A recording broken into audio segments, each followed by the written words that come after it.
Mais déjà, c'est quoi une boucle de rétroaction? Mais voilà. C'est clair? Ok. Non. Non, c'est d'accord. Ok.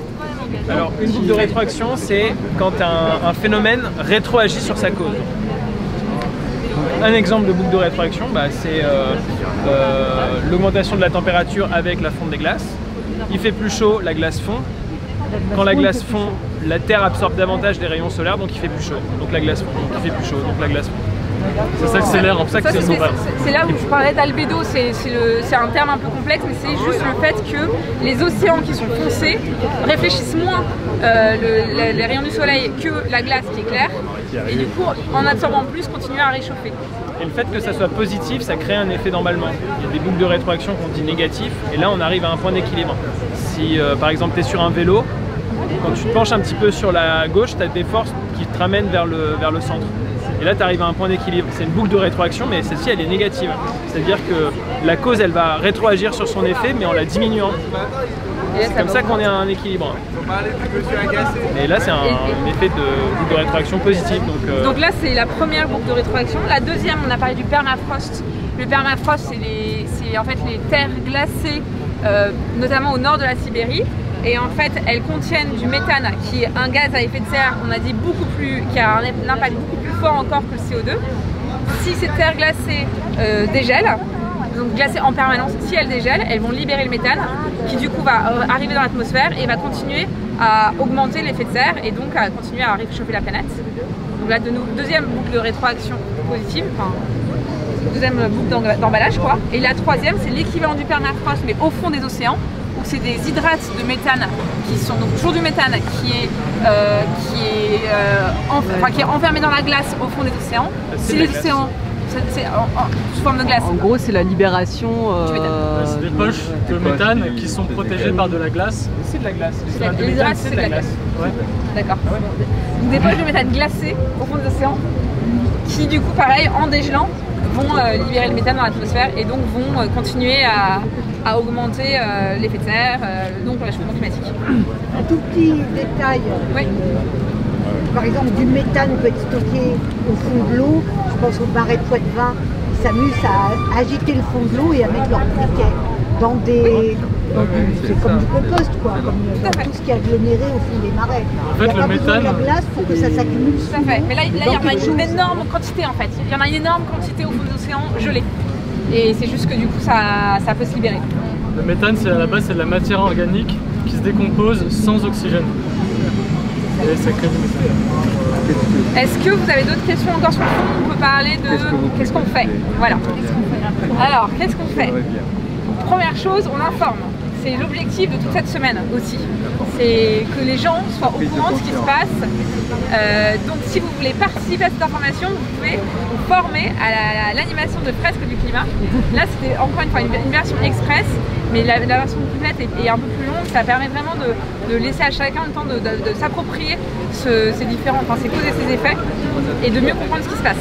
Vous êtes vous-même étudiant en biologie ou je suis pas du tout étudiante, mais j'ai été formée. J'ai un bac S, mais pas plus. Moi je fais du marketing aujourd'hui. Tu fais ça où? Moi je suis pas expert. Du marketing à mon compte pour des startups. Je suis pas expert, ouais, je suis ingénieur, mais je suis pas expert des... Et donc pour ça, vous pouvez aller sur le site internet de la fresque du climat, lafresqueduclimat.org, et il y a des formations à l'animation de la fresque du climat tous les mois à Paris. Toutes les dates sont référencées sur et ailleurs qu'à Paris. Et ailleurs qu'à Paris aussi. Ça c'est la première chose. Et après vous pouvez l'amener à vos dîners de famille, c'est hyper sympa.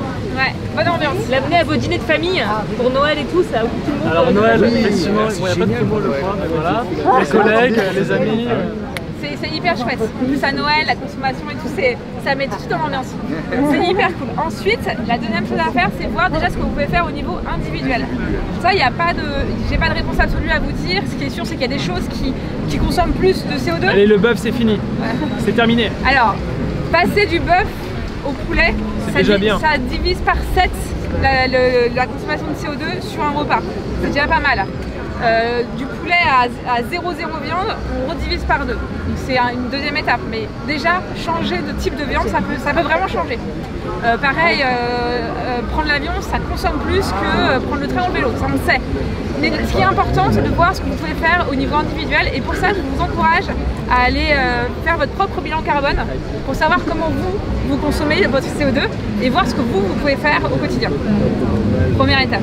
Ensuite, ce qui est sûr, c'est qu'il y a une étude qui est apparue en juin, je crois, d'un cabinet qui s'appelle Carbone 4, qui a étudié si tous les individus en France faisaient le maximum possible pour le climat, à savoir arrêter de manger de la viande, manger que local, se déplacer uniquement, mettons, à vélo, arrêter donc voiture, avion, changer toutes ces ampoules par des ampoules basse consommation, chauffer très peu avec un système hyper innovant, tout ce qu'on peut faire, ça arriverait, ils attendraient 40% de l'effort nécessaire pour arriver à ce qu'on devrait consommer maximum en tant qu'individu, à savoir 2 tonnes de CO2 par an. On n'arrivait qu'à 40%.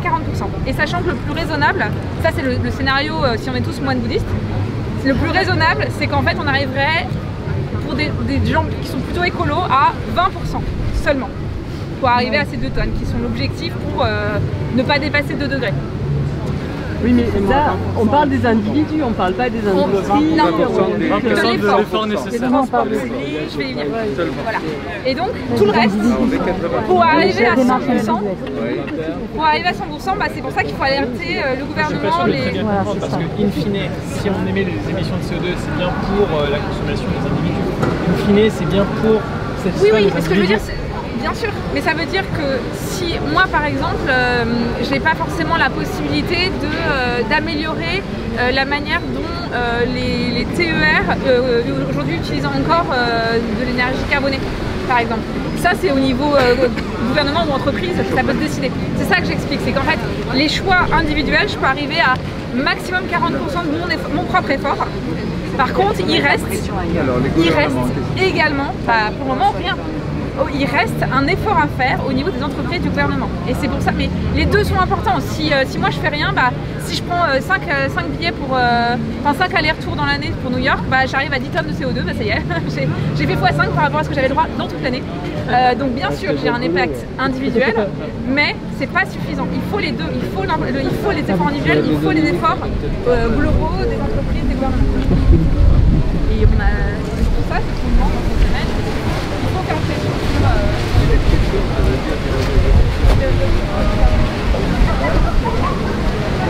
c'est pas avant. Non mais c'est pas avant, c'est arrêter de... Il faut qu'on l'achète.